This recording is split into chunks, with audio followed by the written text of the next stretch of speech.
How's it going, everyone? Welcome to another video. Today I'm gonna make some sliders.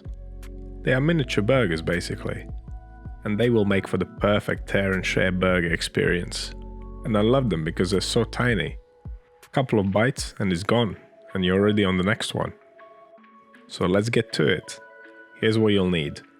For the dough, we'll need some strong white bread flour, some buttermilk, yeast, salt, some honey, milk powder, an egg, some oil. We'll need some butter for brushing, some sesame seeds to sprinkle, and an egg yolk mixed with 1 teaspoon of milk for glazing.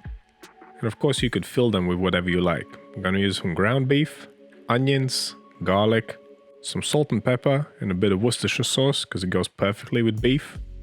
And then some cheese, tomatoes, and pickle. We'll need a baking tray, a bowl, scales, dough scraper, temperature probe, and a brush, and some non-stick paper, which I forgot to show you. Now let's start making our dough. In a bowl, combine the yeast, salt, honey, milk powder. If you can't get a hold of milk powder, don't worry, you can make it without. But it does really add to the flavor. And if you want, you can replace the honey with sugar. But again, it'll taste different. Okay, now add the buttermilk and give that all a good mix. You want to mix everything well before you add the flour. Dissolve any large salt crystals, hydrate the milk powder, and hydrate the yeast as well.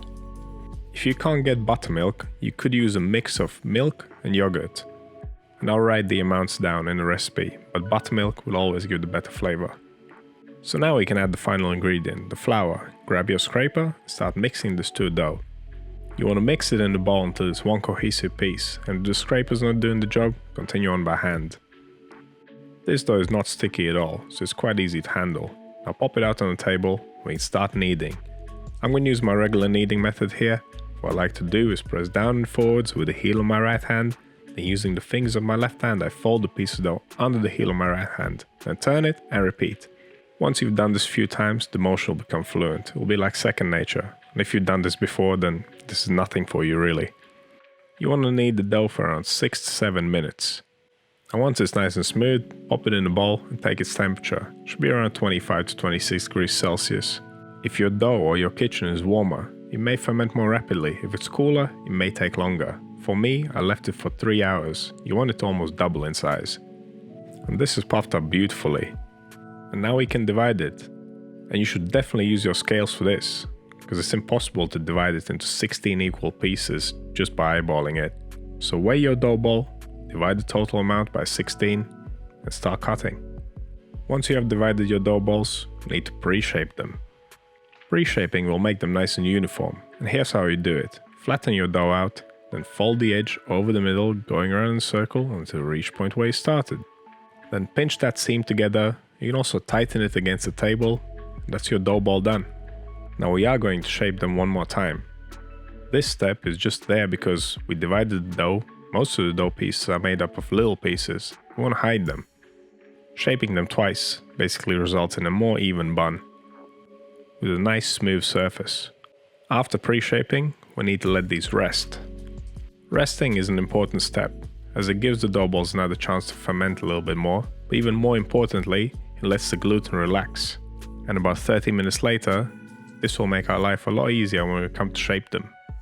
Shaping is exactly the same as pre-shaping. Place your dough ball on your table, smooth side down, fold the edge over the middle, going around in a circle until you reach the point where you started.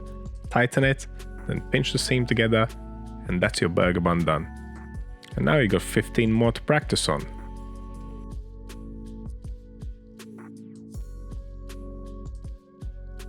Look at that, we got 16 perfectly round, beautiful, evenly sized little burger buns. Well, they will be buns in a minute. Now line your tray with some baking paper so nothing sticks. Make sure to leave even gaps between the dough balls. And no, you don't have to use a specific tray that fits them perfectly like I do. I just happen to have one. You can use any tray as long as there's enough space for the dough balls. I don't know why, but I always like to press buns like these into the tray so they fit the shape a little bit better. But it's not necessary, it's just something that I do. Now let's cover them up and leave them to ferment. They'll take around 2 to 2.5 hours, depending on the temperature of your kitchen. And during the final hour of fermentation, preheat your oven 160 degrees C with a fan on And make sure your buns have risen properly. These do take a while, so don't rush it. If you want nice and soft buns, instead of having rock hard dense ones, then you let them rise. You should always bake the bread when the bread's ready, not when you're ready. And these ones are definitely ready. Now, glaze them with the egg yolk and milk mix. This will give them a beautifully golden brown color. And of course it will help the sesame seeds stick to the bun. This is actually my favorite glaze for an enriched dough. It just works every time. So last but not least, before they hit the oven, sprinkle them generously with sesame seeds. Right when they go in the oven, they'll take around 35 minutes to bake. Yes, they do take a while, but we are baking them at a low temperature. But once they're perfectly brown all over and puffed up nicely, they're done. But of course that's not the end of it. We got a few more steps to take. And sure, you could actually stop here and you'll have a bunch of delicious dinner rolls. But if you want to make sliders, take these out of the tray, ideally place them on a rack if you have one, and let them cool down for around 20 minutes before you cut them open. You should always let your buns cool down before you cut them, otherwise they'll be gummy inside. The inside is not actually ready yet. But it's been 20 minutes, so these are ready to go. Now I need to grab a knife, nice sharp one, a bread knife ideally, serrated. Lucky for me I got all the knives. Now slice them across horizontally. It should all be one piece, so it's quite easy to do this. Just don't rush it, do it gradually, and do it in a sewing motion. Don't press it sideways, go up and down.